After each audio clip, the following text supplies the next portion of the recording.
Bueno, vamos a hablar a propósito, hablamos de las cifras del INEI, vamos ahora a tocar lo que concierne al Producto Bruto Interno, este indicador económico tan importante que mide la evolución a nivel de bienes y servicios, de productividad. Y de hecho tenemos un video antes de dar paso a la entrevista porque se realiza un consolidado a lo largo de los años.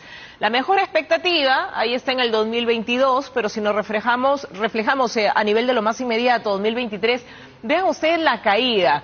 Este año tan terrible, de hecho, la pobreza monetaria es en referencia al 2023, y esto es un buen indicador porque nos habla de un PBI que incluso era menos 0.9 los primeros meses, menos 0.6, crece un poco 0.3 con mayor expectativa, va en negativo básicamente a lo largo del año, hay conflictos sociales, hay fenómenos naturales.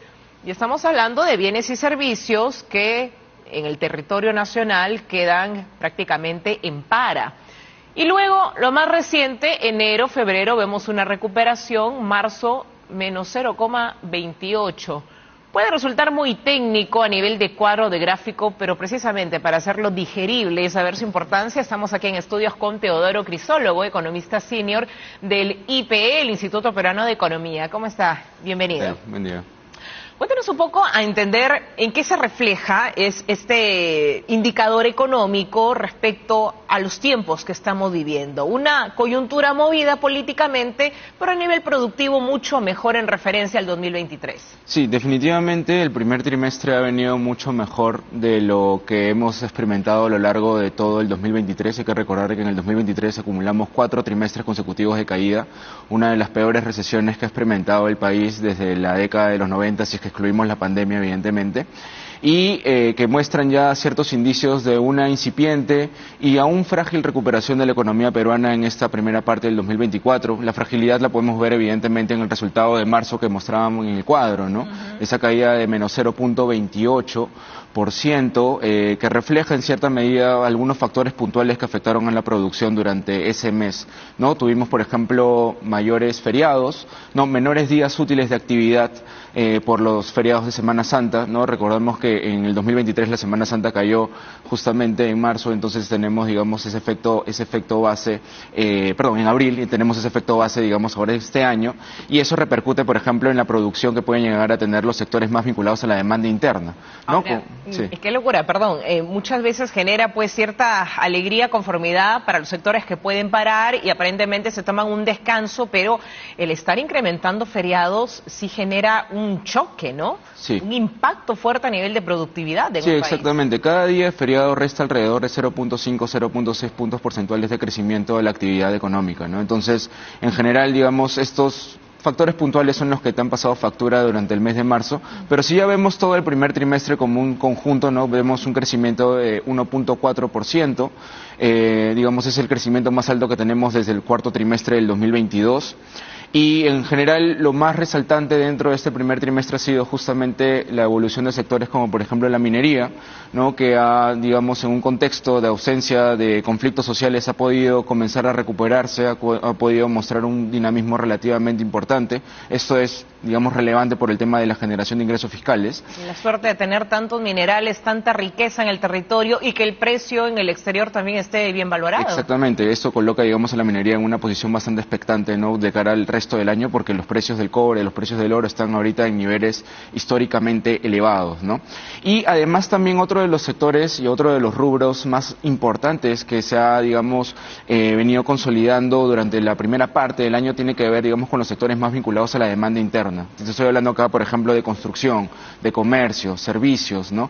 Sectores que de alguna manera están comenzando a liderar un poco la recuperación económica, y esto es un factor positivo porque ya comienzas a tener una recuperación de más ancha base, ¿no? Que eso es muy importante porque comienza a generarse un mayor dinamismo sobre sectores o sobre rubros que han venido bastante deprimidos a lo largo del 2023, como por ejemplo el tema de la inversión y el tema del consumo de las familias. Turismo, ¿no? Exactamente, el tema también del consumo ligado, por ejemplo, a servicios como el turismo, ¿no? Que gradualmente se está recuperando. Ahorita estamos viendo un efecto base bien importante porque recordemos que el año pasado se paralizaron bastantes aeropuertos, puertos, se bloquearon algunas carreteras, ¿no? Entonces eso dificultó claramente también el normal desarrollo de la actividad turística, pero ahora, digamos, hay una posición relativamente más expectante de lo que teníamos justamente en el inicio del 2023. ¿Y cuáles son esos cimientos que nos permiten garantizar un repunte, un incremento, una tendencia al alza en el PBI? Sí, justamente lo que estamos ya tratando de buscar nosotros, digamos, dentro de este análisis continuo que hacemos de la economía,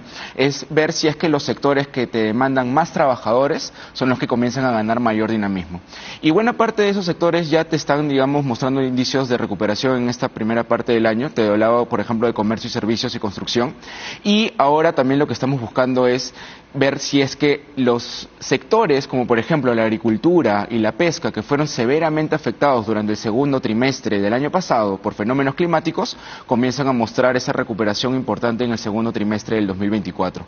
Y ya hay indicios claros de que eso se está más o menos materializando, ¿no? La pesca, por ejemplo, se autorizó la primera temporada de captura de anchoveta, ya se ha avanzado con el 60% de la cuota que estableció y autorizó Produce para esta primera temporada, que son alrededor de 2.5 millones de toneladas, ya se ha avanzado casi con 1.5, 1.6 millones de esa cuota, y eso definitivamente le va a dar un impulso muy importante a la pesca y a la manufactura primaria, ¿no? Digamos, sectores que de alguna manera fueron bastante relevantes al momento de explicar la caída de la actividad económica durante el segundo trimestre del año pasado y que ahora van a liderar la recuperación de la actividad.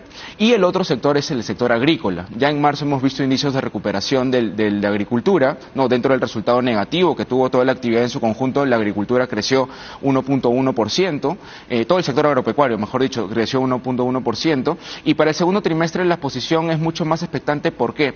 Porque las campañas de siembra han venido mucho mejor de lo esperado, o mucho mejor dicho, de lo que se vino en el 2023. Por lo menos, ¿no?, sin un fenómeno El Niño que golpee fuerte, ¿no? Efectivamente. Entonces, este segundo trimestre del año deberíamos comenzar a ver ya tasas de crecimiento en promedio, ¿no? En de 2.8, 3% durante todo el segundo trimestre, ¿no? Casi el doble de lo que tuvimos el primer trimestre.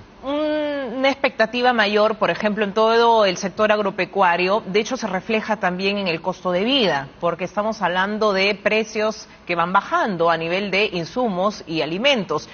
Pero a la par tenemos otras medidas, ¿no? Se incrementa el gas, por ejemplo, la tarifa de electricidad, algunas modificaciones, entonces el consumo pareciera que se va nuevamente equilibrando a nivel de baja el costo de los alimentos, pero el cómo prepararlos resulta también una situación difícil para muchas familias. Sí, definitivamente lo que mencionas es un factor muy positivo, en el sentido de que la inflación en su conjunto, todo el costo de la canasta básica, ¿no?, en promedio está moderándose significativamente, ¿no? En general, digamos, están creciendo a un ritmo mucho menor de lo que vimos, por ejemplo, en la primera parte del 2023, ¿no? Hay que recordar que en la primera parte del 2023 teníamos una inflación que todavía superaba el 8%.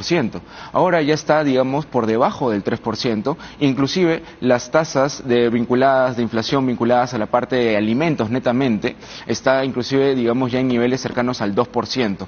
Eso le debería dar un impulso sumamente favorable al gasto o a la capacidad adquisitiva de las familias en lo que resta del año, en un contexto en donde los ingresos laborales se están gradualmente recuperando después de la recesión del 2023, ¿no? En general, digamos, hay una parte vinculada al mercado laboral que todavía tiene que terminar de recuperarse bien para poder gatillar esta mayor recuperación del consumo. Pero nuevamente mi punto es de que si se recuperan estos sectores que demandan mayor cantidad de trabajadores, como el sector agrícola, el sector pesca, ¿no?, el sector construcción, esto definitivamente va a favorecer a la capacidad adquisitiva de las familias en lo que resta del año, y sumado a la menor inflación, menores tasas de interés y a la liberación también de algunas fuentes de liquidez extraordinarias como la AFP y la CTS, deberían colocar al consumidor en una mejor posición para afrontar el segundo semestre del 2024. De hecho, ICA quizás podría ser un buen referente, ¿no? Cómo ha crecido a nivel de agroexportación, agricultura, la economía familiar en la región. Estaba leyendo unas cifras del INEI que son desalentadoras en cuanto a desempleo, que ha crecido en los primeros 3 meses del año. Entonces, si hablamos de sectores que se van recuperando, ¿por qué la tasa de desempleo sigue tan alta? Primero, porque siempre hay un rezago, ¿no? Siempre, digamos, demora trasladarse la mejora en la producción al bolsillo de la gente, o mejor dicho, las oportunidades laborales que se generan. Pero es coyuntural, entonces. Digamos, es que gradualmente se va traspasando, ¿no? No es que la producción se incrementa de un mes al otro y ya de por sí el empleo se recupera rápidamente, ¿no? Lo hemos visto, digamos, en las cifras agregadas de empleo, ¿no? Lo que mencionas evidentemente es un problema, el tema del desempleo es relativamente coyuntural en los primeros trimestres de cada año, siempre sube en cierta medida el desempleo, pero lo que hemos visto también es una tímida recuperación del empleo a nivel nacional, ¿no? Porque el año pasado hemos perdido alrededor de 160.000 puestos de trabajo en todo el país. Wow. Y esta primera parte, en este primer trimestre se han recuperado alrededor de 132.000 de estos puestos de trabajo que se han perdido. Entonces, perdón, si se analiza como se había planteado en los próximos meses, quizás para julio un incremento del sueldo mínimo podría generar un impacto mayor, ¿no? Podría generar un impacto en términos de frenar tal vez cierta recuperación de la capacidad de contratación de las empresas que son más afectadas por este tipo de medidas, ¿no? Usualmente son las micro y pequeñas empresas las que terminan siendo más perjudicadas por el tema del incremento del salario mínimo y que desplazan en cierta medida a los trabajadores a la informalidad. El tema es aquí de que en general lo que se requiere para poder consolidar esta recuperación del empleo y del mercado laboral es justamente de que la producción de estos sectores que contratan más trabajadores pueda gradualmente comenzar a mostrar tasas de mayor dinamismo, ¿no? Muy bien, eso es lo que esperamos en medio de tanto ruido político que tanto daño hace al país, pero tenemos una mejor expectativa. Muy amable. Gracias, Teodoro Crisólogo, por estar aquí, economista senior del Instituto Peruano de Economía. Vamos ahora con la SUCAME, que